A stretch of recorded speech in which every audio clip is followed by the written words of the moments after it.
दोस्तों, टीवी की दुनिया का सबसे पसंदीदा और सुपरहिट शो अनुपमा में अब एक ऐसा बड़ा ट्विस्ट आने वाला है जो हर किसी को हैरान कर देगा। इस बार की कहानी में खुलने वाला है समर की मौत का असली राज। अब तक सबको यही लगता था कि समर की मौत सिर्फ एक हादसा थी, लेकिन सच्चाई इससे कहीं ज्यादा डरावनी और हैरान करने वाली निकलने वाली है। अब कहानी एक ऐसे मोड़ पर पहुंच गई है जहां पुराने जख्म फिर से हरे हो जाएंगे और अनुपमा को अपने बेटे के जाने के पीछे की सच्चाई पता चलने वाली है। शो में इन दिनों फेस्टिवल स्पेशल ट्रैक चल रहा है, जिसमें सभी महिलाएं एक रोड ट्रिप पर गई हैं। शुरुआत में सब कुछ बहुत मजेदार था, सभी लेडीज खुश थीं, हंसी मजाक हो रहा था। लेकिन जैसे ही ये महिलाएं गांव पहुंचती हैं, वहां का माहौल बिल्कुल अलग और डरावना सा लगने लगता है। सभी गांव वालों के चेहरे पर एक अजीब सी गंभीरता होती है और अनुपमा को महसूस होता है कि इस जगह पर कुछ तो गड़बड़ है। वहीं सैयदा ताई, जो अनुपमा को अपने गांव लेकर आती हैं, उन्हें अनुपमा पर बहुत भरोसा होता है। वह अनुपमा को अपने घर में रुकने के लिए कहती हैं। लेकिन दोस्तों, इसी गांव में छिपा है वह राज जो अनुपमा की जिंदगी को हमेशा के लिए बदल देगा। इस गांव में तंत्र मंत्र और अंधविश्वास बहुत ज्यादा फैला हुआ है।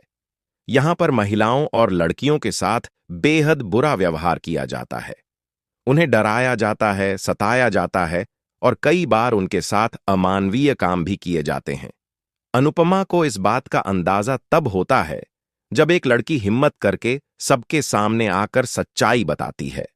वह लड़की कहती है कि गांव का ही एक शख्स प्रकाश भाऊ, जो तंत्र मंत्र करता है, उसकी वजह से गांव की कई लड़कियों की जिंदगी बर्बाद हो गई है। उस लड़की की हालत भी बहुत खराब होती है और वह बताती है कि प्रकाश भाऊ ने अपने झूठे तंत्र मंत्र और रिवाजों के नाम पर उसके साथ गलत किया है। अनुपमा यह सब सुनकर अंदर तक हिल जाती है। वह समझ जाती है कि यहां सिर्फ अंधविश्वास नहीं, बल्कि इंसानियत का खून हो रहा है। वह तय करती है कि अब वह इस अन्याय को रोक कर रहेगी। लेकिन दोस्तों, अनुपमा को अंदाजा नहीं होता कि वह जिस रास्ते पर चल पड़ी है, वहां खतरा बहुत बड़ा है, क्योंकि अब उसका सामना खुद प्रकाश भाऊ से होने वाला है। जब अनुपमा की मुलाकात प्रकाश भाऊ से होती है, तो वह उसकी आंखों में डरावनी और चालाकी की चमक देखती है। उसे साफ समझ आ जाता है कि यह आदमी सिर्फ अंधविश्वासी नहीं, बल्कि बहुत खतरनाक है। अनुपमा उससे सवाल करने की कोशिश करती है, लेकिन प्रकाश भाऊ गुस्से में उसे धमकाने लगता है। वहीं दूसरी तरफ अनुपमा के आसपास अजीब अजीब घटनाएं होने लगती हैं। एक रात अनुपमा को अपने बेटे समर का इशारा मिलता है। जी हां दोस्तों, समर, जो अब इस दुनिया में नहीं है, वह अपनी मां के पास किसी संकेत के रूप में आता है। अनुपमा को उसके कमरे में समर की आवाज सुनाई देती है। वह कहता है, मां, आप यूं ही यहां नहीं आई हैं। आपको यहां किसी वजह से लाया गया है। इस जगह की सच्चाई बहुत गहरी है और इसके पीछे वही लोग हैं जिन्होंने मेरी जिंदगी छीन ली। अनुपमा यह सुनकर डर भी जाती है और हैरान भी।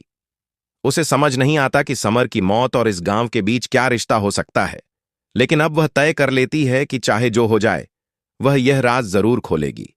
तभी उसे कुछ पुरानी बातें याद आती हैं। आपको याद होगा दोस्तों, जब समर की मौत हुई थी तो अनुज पर बहुत बड़ा इल्जाम लगा था। सबको लगा था कि समर की मौत क्या अनुपमा अपने बेटे के लिए इंसाफ दिला पाएगी। हमें कमेंट करके जरूर बताएं। वीडियो अच्छा लगे तो इसे लाइक करें, शेयर करें और चैनल को सब्सक्राइब करना बिल्कुल ना भूलें, ताकि आपको अनुपमा सीरियल के सभी लेटेस्ट अपडेट्स मिलते रहें।